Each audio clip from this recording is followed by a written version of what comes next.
Hello दोस्तों, मेरा नाम है आराम अंसारी और आप देख रहे हैं आपका अपना यूट्यूब चैनल एग्ज़ाम सिटी। दोस्तों, आज हम करवाने वाले हैं संविधान की प्रस्तावना। ये SSC GD, UP police, UP SI में तो बहुत ज़्यादा क्वेश्चन आते हैं। यूपी एसआई के लिए तो मोस्ट इम्पोर्टेंट क्वेश्चन है। तो जो दोस्त हमारे नए हैं चैनल को सब्सक्राइब कर लें, बेल आइकन को भी ऑन कर लें। चलिए, तो आपका भाई आराम अंसारी आपके लिए ऐसे ही अच्छे अच्छे क्वेश्चन लाता रहेगा। देख ही रहे होगे आप बोर्ड पे कितने मोस्ट इंपोर्टेंट क्वेश्चन लेके आया हूँ। करीब 40 से 50 क्वेश्चन आपको करवाऊंगा मैं इसमें भी। संविधान की प्रस्तावना। ओके, चलिए पहला क्वेश्चन है, भारतीय संविधान के किस भाग को उसकी आत्मा की संज्ञा दी गई है? किस भाग को? प्रस्तावना को। किसे? प्रस्तावना। प्रस्तावना को भारतीय संविधान की आत्मा की संज्ञा दी गई है। दूसरा है, संविधान निर्माताओं ने किस पर विशेष ध्यान दिया था? किस पर? प्रस्तावना पर। प्रस्तावना पर विशेष ध्यान दिया था। बहुत अच्छे। तीसरा क्वेश्चन है, भारत के संविधान की प्रस्तावना किन शब्दों से शुरू की गई है? किन शब्दों से? हम भारत के लोग। हम भारत के लोग। किन शब्दों से की गई है? हम भारत के लोग। बहुत अच्छे। चलिए अगला देख लेंगे। फोर्थ क्वेश्चन, भारत किस प्रकार का राष्ट्र है? भारत किस प्रकार का है? धर्मनिरपेक्ष राज्य। धर्म निरपेक्ष। धर्मनिरपेक्ष राज्य है भारत। धर्मनिरपेक्ष राष्ट्र है। धर्मनिरपेक्ष राष्ट्र है भारत। भारत धर्मनिरपेक्ष राष्ट्र है। चलिए अगला क्वेश्चन है, पांचवा, धर्मनिरपेक्ष का अर्थ क्या होता है? किसी भी धर्म के महत्व को स्वीकार ना करना। ठीक है, या सभी धर्मों को स्वीकार करना, सभी धर्मों को महत्व देना। धर्मनिरपेक्ष का अर्थ क्या है? किसी भी एक धर्म को स्वीकार ना करना या सभी धर्मों को स्वीकार करना, सभी धर्मों को क्या देना? सभी धर्मों को महत्व देना, सभी धर्मों को महत्व स्वीकार करना, सभी धर्मों का महत्व स्वीकार करना, है ना। भारत किसी भी एक धर्म का पक्ष नहीं करता है। ये धर्मनिरपेक्ष राष्ट्र है भारत। यहाँ पे हर धर्म को पूरा बराबर महत्व दिया जाता है। चलिए छठा क्वेश्चन, भारत एक धर्मनिरपेक्ष राज्य है। इसका मतलब क्या है? किसी निश्चित धर्म का समर्थन नहीं करना। किसी निश्चित धर्म का समर्थन नहीं करना। निश्चित धर्म का समर्थन न करना। ओके, चलिए गणतंत्र राष्ट्र होता है। वह राज्य जहाँ पर अध्यक्ष वंशानुगत रूप से ना हो। ओके, राज्य देखिए क्या कह रहा हूँ। गणतंत्र राष्ट्र का मतलब क्या होता है कि यहाँ पे कोई भी प्रधानमंत्री चुना जा सकता है, कोई भी जाति धर्म का हो, है ना। यहाँ पे वंशानुगत नहीं है, जैसे कि अगर प्रधानमंत्री है तो प्रधानमंत्री का बेटा ही प्रधानमंत्री बनेगा, ऐसा नहीं है। ओके, ऐसा नहीं है। राज्य जहाँ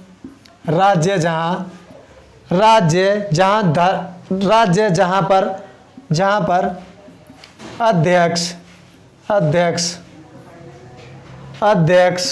वंशानुगत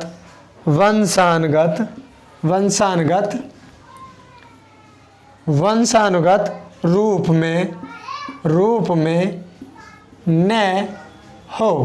ओके, गणतंत्र राष्ट्र होता है गणतंत्र राष्ट्र कौन सा होता है? राज्य जहां पर अध्यक्ष वंशानुगत रूप में ना हो, ओके, वह राज्य। चलिए 8वां क्या है? भारतीय संविधान की प्रस्तावना में भारत को किस रूप में घोषित किया गया है? किस रूप में? एक प्रभु संपन्न, इधर लिख दूं, नीचे का आ जाएगा, चलिए यहाँ लिख देता हूँ, है ना, लंबा क्वेश्चन है, वो लंबा आंसर है। एक एक एक प्रभुत्व एक प्रभुत्व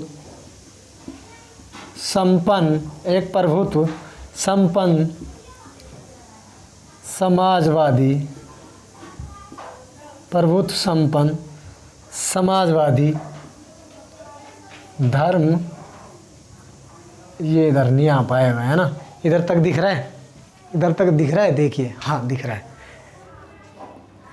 क्या था, कहाँ पे आ गए थे? समाजवादी धर्मनिरपेक्ष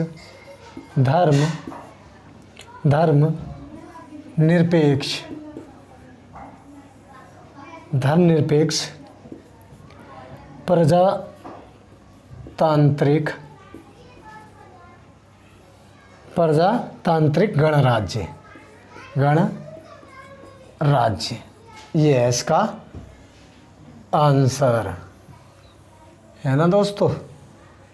ये लो, ये कह रहा है भारतीय संविधान की प्रस्तावना में भारत को किस रूप में घोषित किया गया है? तो एक प्रभुत्व संपन्न समाजवादी धर्मनिरपेक्ष प्रजातांत्रिक गणराज्य के रूप में। चलिए, भारत एक गणतंत्र है, इसका अर्थ है, इसका क्या अर्थ है? भारत में वंशानुगत शासन नहीं है, इसका यही अर्थ है ना। भारत एक गणतंत्र है, इसका अर्थ है जो ये था, गणतंत्र राष्ट्र होता है ना। भारत एक गणतंत्र है, यहाँ पे क्या था? गणतंत्र राष्ट्र होता है, कोई भी देश है, यहाँ पे कह रहा है कोई भी देश है, तो गणतंत्र राष्ट्र कैसे होता है? राज्य जहां पर अध्यक्ष वंशानुगत रूप से ना हो। फिर इसने कहा भारत एक गणतंत्र है, इसका अर्थ है, इसका क्या अर्थ है कि भारत एक गणतंत्र राष्ट्र है। भारत में ये लिखा है, इसका आंसर भारत में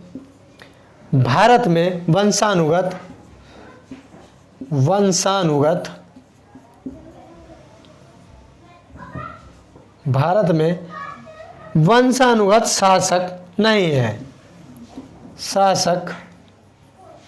नहीं है, जो यहाँ पे शासन करते हैं वो अपने वंश बाई वंश, मतलब पीढ़ी दर पीढ़ी से नहीं करते हैं।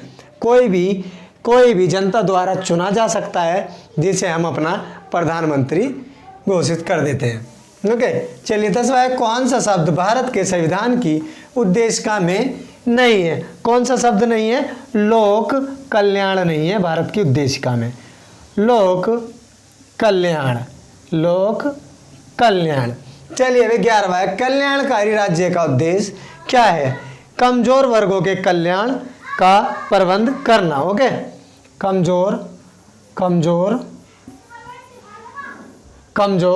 वर्गों के कल्याणकारी राज्य का उद्देश्य क्या है? कमजोर वर्गों के कल्याण का प्रबंध करना। चलिए 12वां क्या है? भारत को एक गणराज्य मुख्य रूप से माना जाता है। राज्य अध्यक्ष का चुनाव होता है। राज्य अध्यक्ष का चुनाव होता है। ओके, भारत को एक गणराज्य मुख्य रूप से माना जाता है क्योंकि यहाँ पर राज्य अध्यक्ष का चुनाव होता है। चलिए, भारतीय संविधान में समवर्ती सूची किसके संविधान से ली गई है? समवर्ती सूची ऑस्ट्रेलिया से ली गई है। कहाँ से ली गई है? ये वाला यहाँ लिख देता हूँ, ऑस्ट्रेलिया से ली गई है। कहाँ से? ऑस्ट्रेलिया से ली गई है। चलिए अगला क्वेश्चन क्या है? भारत में लौकिक सार्वभौमिकता है क्योंकि संविधान की प्रस्तावना प्रारंभ होती है हम भारत के लोग। किससे होती है? हम भारत के लोग। हम भारत के लोग, हम भारत के लोग, हम भारत के लोग। ओके, चलिए अगला क्या है, किस वर्ष भारत एक प्रभुत्व संपन्न प्रजातांत्रिक गणराज्य बना? 1950 में। कब बना था प्रभुत्व संपन्न प्रजातांत्रिक गणराज्य? 1950 में। अब तक भारत के संविधान की उद्देशिका में कितनी बार संशोधन किया जा चुका है? एक बार। कितनी बार? एक बार।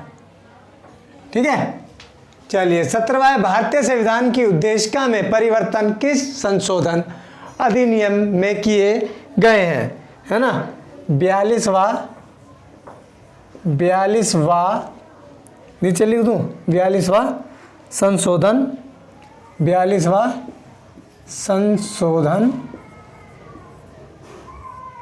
42वां संशोधन अधिनियम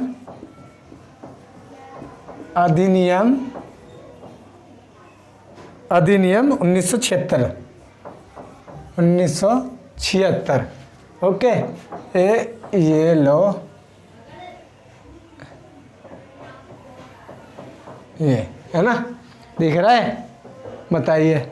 हाँ दिख रहा है। चलिए अब क्या है, प्रस्तावना का वह प्रावधान जो सभी वयस्क नागरिकों को मतदान का अधिकार प्रदान करता है, क्या कहलाता है? क्या कहलाता है? प्रजातंत्र। प्रजातंत्र कहलाता है, प्रजातंत्र। चलिए 19वां भारतीय संविधान के किस संशोधन द्वारा प्रस्तावना में 2 शब्द समाजवादी और धर्मनिरपेक्ष जोड़े गए हैं? 42वें संविधान संशोधन में। 42वें संविधान संशोधन में दोनों जोड़े गए हैं। 20वें भारतीय संविधान के किस भाग में स्पष्ट रूप से घोषित की गई है कि भारत एक धर्मनिरपेक्ष राज्य है? भारत एक धर्मनिरपेक्ष राज्य है। संविधान की प्रस्तावना में, संविधान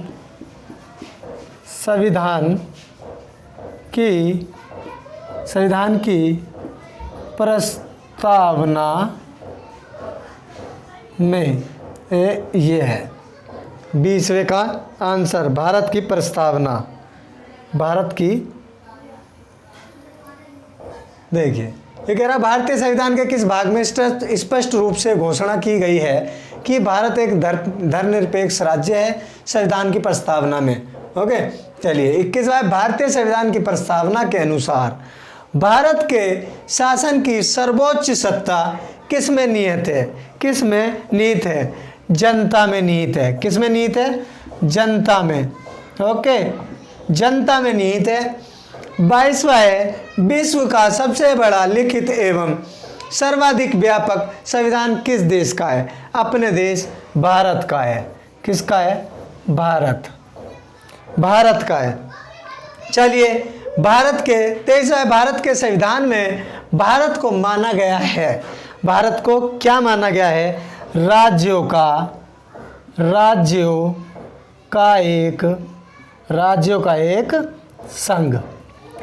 का एक संघ माना गया है। मेरे दोस्तों, जो दोस्त चैनल पे नए हो सब्सक्राइब कर लें और बेल आइकन को भी ऑन कर लें, और भाई वीडियो को लाइक भी कर दें। चलिए 24वां है, भारत के धर्मनिरपेक्ष देश है। भारत के धर्मनिरपेक्ष देश है, इसका क्या तात्पर्य है? भारत एक, ये भारत के लिख गया, भारत एक धर्मनिरपेक्ष देश है, इसका क्या तात्पर्य है? भारत एक, यहाँ लिख लो, भारत एक धर्मनिरपेक्ष देश है, इसका क्या तात्पर्य है? उसका राज्य स्तर पर कोई धर्म नहीं है, उसका राज्य स्तर पर कोई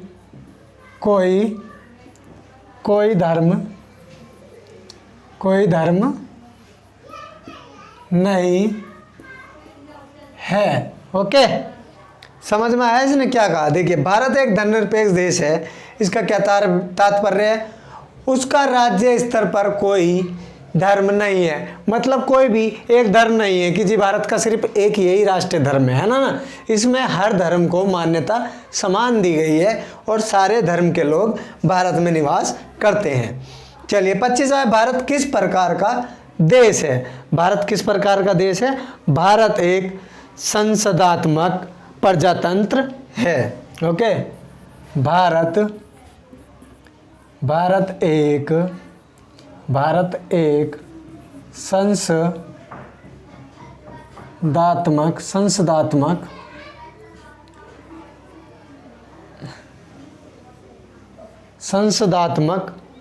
प्रजातंत्र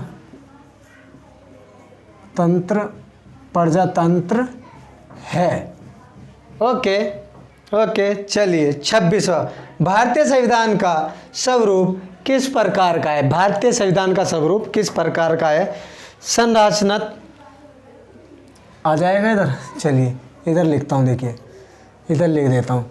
संरचना में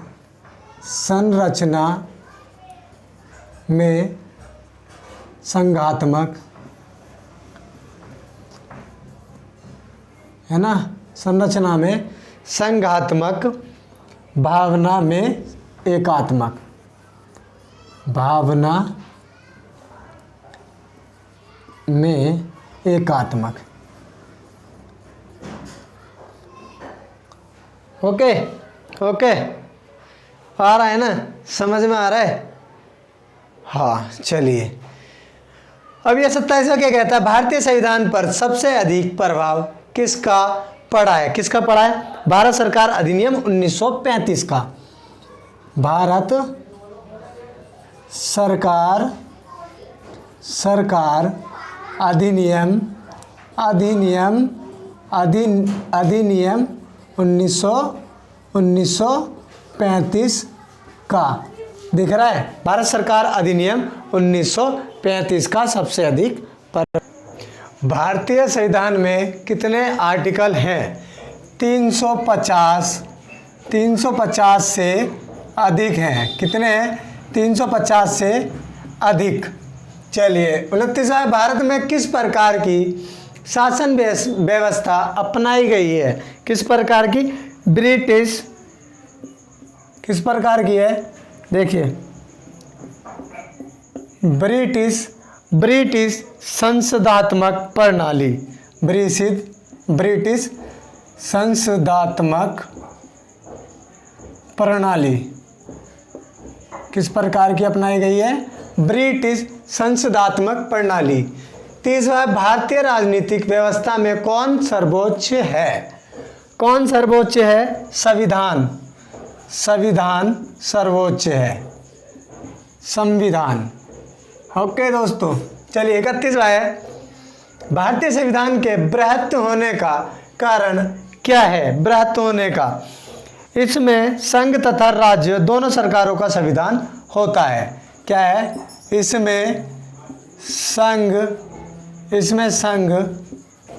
तथा राज्यों दोनों सरकारों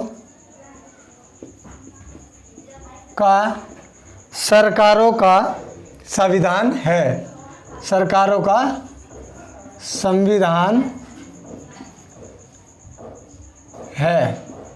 संविधान है। ओके, चलिए ये आंसर। चलिए अब 32वां, भारतीय संविधान का अभिभावक कौन है? भारतीय संविधान का अभिभावक कौन है? तो वो कौन है? सर्वोच्च न्यायालय। सर्वोच्च न्यायालय कौन है? सर्वोच्च न्यायालय। चलिए 33वां, भारत में वयस्क मत अधिकार की उम्र सीमा क्या है? 18 साल। 18 साल की उम्र में हम वोट दे सकते हैं। ओके, 18 वर्ष। 34 नंबर का है, भारतीय संघीय व्यवस्था की एक विशेषता है। क्या है? संविधान की सर्वोच्चता। क्या है? संविधान की सर्वोच्चता, सर्वोच्चता, ओके, सर्वोच्चता। चलिए 35वां है, भारत के संविधान में संघीय शब्द की जगह किन शब्दों को स्थान दिया गया है? किन शब्दों को स्थान दिया गया है? राज्यों का संघ, राज्यों का संघ, इन्हें स्थान दिया गया है। चलिए 36 नंबर का है, भारतीय संविधान में कितनी सूचियां हैं? भारतीय संविधान में 3 सूचियां हैं। कितनी सूचियां हैं? 3 सूचियां हैं। 37वां है, भारत का संविधान अपना अधिकार किससे प्राप्त करता है? भारत का संविधान अपना अधिकार किससे प्राप्त करता है? भारत की जनता से, भारत की जनता से, जनता से, भारत की जनता से। 38वां आ जाता है, भारत में वैध प्रभुसत्ता निहित है। किस में निहित है? संविधान में, संविधान में, संविधान में। चलिए वे दोस्तों 39वां, भारतीय संविधान की संरचना किस प्रकार की है? भारतीय संविधान की संरचना किस प्रकार की है? 39वां क्वेश्चन है, कुछ एकात्मक, कुछ कठोर, कुछ एकात्मक, कुछ एकात्मक, कुछ एकात्मक, कुछ कठोर, कुछ एकात्मक और कुछ कठोर है। 40वां है, लिखित संविधान की अवधारणा ने सर्वप्रथम कहाँ जन्म लिया? कहाँ जन्म लिया था? फ्रांस में, फ्रांस में लिखित संविधान की अवधारणा ने सबसे पहले कहाँ जन्म लिया? फ्रांस में। 41 है, अध्यक्षात्मक शासन का उदय सर्वप्रथम किस देश में हुआ? संयुक्त राज्य अमेरिका में हुआ। कहाँ हुआ था दोस्तों? संयुक्त राज्य अमेरिका, संयुक्त राज्य अमेरिका। चलिए 42वां क्वेश्चन है, भारतीय संघवाद को किसने सहकारी संघवाद कहा? किसने कहा था? जी ऑस्टिन ने, जी ऑस्टिन। भारतीय संघवाद को किसने सहकारी संवाद कहा? जी ऑस्टिन ने कहा। 43वां क्वेश्चन आ जाता है, कौन सी विशेषता भारतीय संघ और अमेरिकी संघ दोनों में साझी है? कौन सी? संविधान की व्याख्या, संविधान, यहां से लिख देता हूं, है ना, संविधान की व्याख्या के लिए, संविधान की व्याख्या के लिए, संविधान की व्याख्या के लिए संघीय उच्चतम न्यायालय, ओके, के लिए संघीय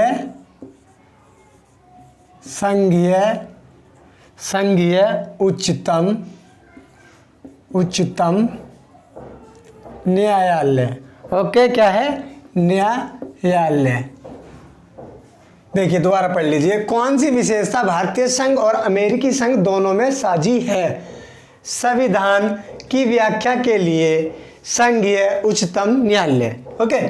चलिए 44वां, भारत में सर्वोच्च माना गया है, भारत में सर्वोच्च माना गया है संविधान, भारत में सर्वोच्च माना गया है संविधान को, लो जी, संविधान को।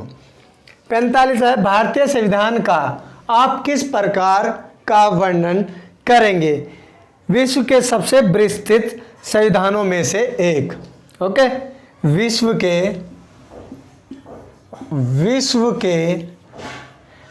के सबसे विस्तृत, विश्व के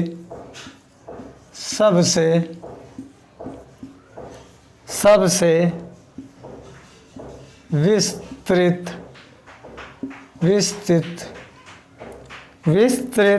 संविधानों में से एक।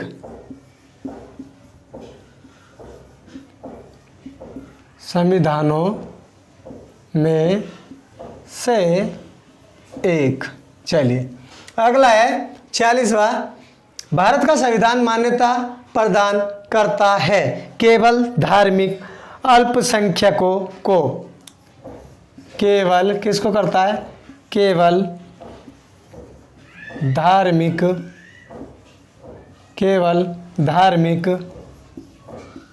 अल्पसंख्यकों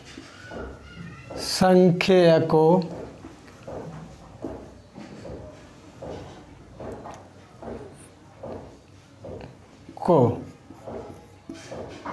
भारत का संविधान मान्यता प्रदान करता है केवल धार्मिक अल्पसंख्यकों को।